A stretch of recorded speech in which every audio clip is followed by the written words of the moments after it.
South Africa, it's your girl Zahra D, and I am with one of South Africa's most influential men, introducing Maponyane. Thank you so much for joining me on Livalil. Thank you very much. Thank you for having me. It's great to have you at the restaurant as well. Yes, Buns Out, talk to us. I mean, you have a really successful Buns Out in Johannesburg. Yeah. What brought you to Durban and what inspired you to get into food? So we've been super lucky with Buns Out back in Joburg. We've done far better than expected. Really? You need to go in fairly confident and optimistic, but still be realistic about the possibility of how well you can possibly do. And Joburg has really far exceeded our expectations, and we've had, as a result, great demand throughout the country. And one of the places that demanded the most was Durban. Woo! And so that's why Derbs. we opened Buns Out 2.0 here. So people asked and you listened. Exactly. But this is just our pop-up for a little while,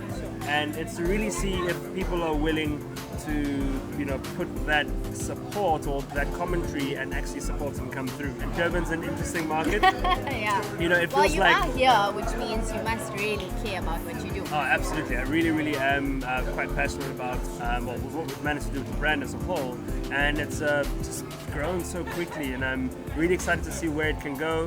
I really wanted to come to Durban because Durban always gets overlooked for so many things, You know? And to be fair, there's a lot of other smaller cities and towns around there, but it's always Joburg, Cape Town, Yeah. all those things that people Durban love is making and things so Cape happen. Town. I mean, we But have you've Buns Out now. I think as a whole, as a country, Durban is the most underrated place. It's In a a beautiful sense place. that it should and could be the top of the destination list. You've got constantly great weather here. You've got warm people, great beaches. There's just so much that you can do here, and it's always quite fascinating that people are just like, no, it's all Joburg, Cape Town. On the topic of growth, I mean, you are a model, an actor, a TV presenter, a voiceover artist, an entrepreneur. What was the campaign or the project that you think really changed the game for you? Because you worked with some phenomenal brands. Ooh, that's a tough a question, really I good know. question. Because we all, we're so motivated. I'm very passionate about motivation. But we're always one move away. What was your one move away? I mean, look, I think mine, I always actually say, it has always been an accumulation of things. So I've been in the industry now for 12 years, but for my first 5 years, I was presenting a small schoolboy rugby show on Supersport, and I was doing a lot of modeling, and people just kind of knew this face that just randomly popped up, but there wasn't a name attached to the face. Cosmo's Sexiest Man, And GQ's then, Best and then Dressed. something like GQ's Best Dressed happened, Yeah. and then Cosmo's Sexiest Man afterwards, and these kinds of things that you actually don't even work towards, but they end up just happening. I always joke that Cosmo's Sexiest Man is That's a pretty for big me, title. Well, for me, it's like sleeping with the Queen of England, and I can explain because Please explain. it's not something you work towards, but if it happens, I guess it's an honor. So, that's. Well, what did it that's a make you feel excellence. like?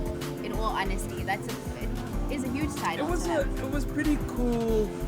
It was just kind of cool, Yeah. cool affirmation. I've always been. Do you take like your the- wins and your failures the same kind of way? Or? in exactly the same way. In fact, I think a lot of the time I celebrate my failures awkwardly a whole lot more than I do my wins, because for me, every single day, what my big motivator a lot of the time to go and do bigger things is this thing going to give me a large chance of failure? So we've been open for 13 weeks, for example, right? Yeah. We've been open for 14 weeks. We shouldn't be already expanding to another one, right? It's just too early. But there's the opportunity there, there's a gap there, there's a hope there that that the people really will back you, but then also there's the trust that you have the product that can make people come back over and over again. Going and opening this was also just something that was Passion project? exciting. Yes, always dreamt of doing it, but economy is down, people are struggling, there isn't a lot of disposable income, food retail as a whole is really down, and you can see that the country's taking a bit of a knock. So yeah, sure, let me open a restaurant. Great idea, So no, But there's a big chance of failure, which Okay, for so- me, whenever there's a big chance of failure, there's a possibility of yielding a great chance of reward and success that can come from that. So South Africans are obviously going through a rough time. Yeah. Now, if you could have any piece of advice for our fellow South Africans, any piece of advice on how we can make, become more proud of our country, what would it be? Become more proud of our country. I think to become more proud of our country is just to support as much local as possible. The supporting as much local as possible is what can get the economy, our local economy engine running a whole lot more.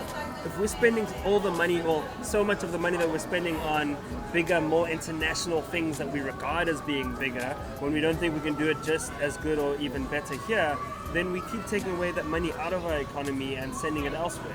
We love have that. so much ability here to come up with great entrepreneurial ideas, South African entrepreneurial ideas for South African solutions, and that's what will save this economy. More people, supporting locally and taking the leap, taking that leap, just starting with that great idea that can solve our local issues. And I think then you've got a great catalyst there. And once you do that, you have an economy that's running, and you have people who are less in the rat race and more being able to have more disposable income and live life a whole lot better. And as a whole, not just live a little, but live a whole lot more. That was so beautifully said. Now I have a question that I think a lot of my ladies beyond the lens would want to know.